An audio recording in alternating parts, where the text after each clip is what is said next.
something in Gareth's book that I really want to, if you buy the book just for these pages, do that. It's page 110. It's the vision that he created Cliff Central with.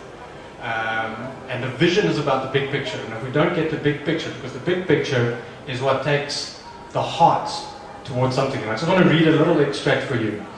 Is if you are working on something exciting that you really care about, you don't have to be pushed. The vision pulls you. That statement also resonated with me. What makes you hell-free, raging mad, and what makes you deliriously happy? We should all ask ourselves these things every day. Gareth, how is your vision being lived out today? Do you feel that this what you've put in, is it working? Do you have the team behind it? How's that playing out in Cliff Central? Well, let's take baby steps. I mean, I don't think that we're even halfway into realizing that vision. It's quite a big picture, an audacious goal. But I think it's something everybody has to have. And trust me, these 3 years have been full of challenges, and there are a lot of very tough realizations you have along the way. You realize that a lot of people are nervous about change. You realize a lot of people, while they're already using Facebook and Twitter, they ask you stupid questions like, I don't know if this podcast thing's going to catch on. And you say to them, well, you're probably the kind of person who said, I don't know if this Facebook thing's going to catch on, and now you're on it. So jump before you're pushed. Don't end up being the only one in your group of friends who hasn't heard something that's really excellent, that has the qualities of changing minds and of in this country particularly, driving, powerful intellectual argument, which you're not going to get, God bless them, from commercial radio stations.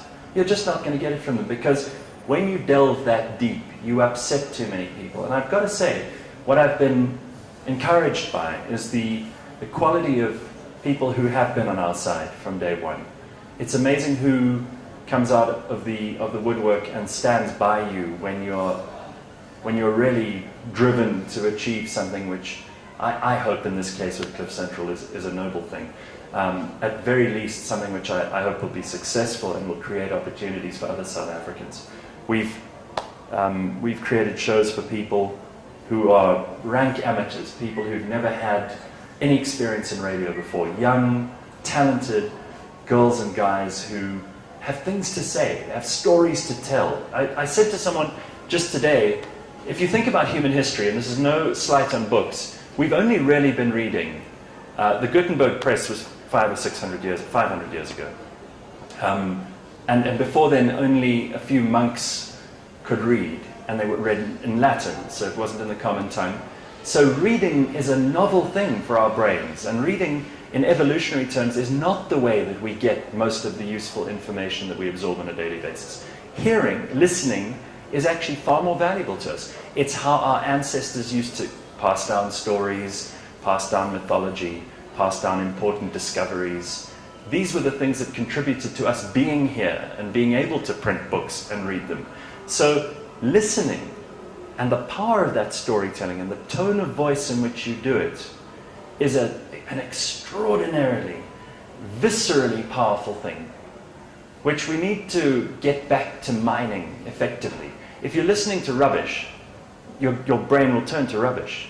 If you're listening to things that challenge you, that inspire you, that move you forward, sometimes things you don't necessarily agree with, but that's also good.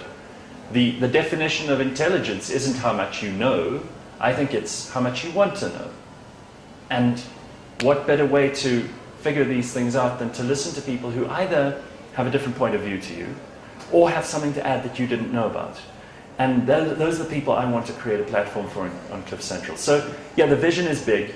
By no means do I see myself as some kind of a savior, but I do think we're pioneering. I do think we're creating an open, democratic place in the most democratic space available to humans in our entire history, the internet.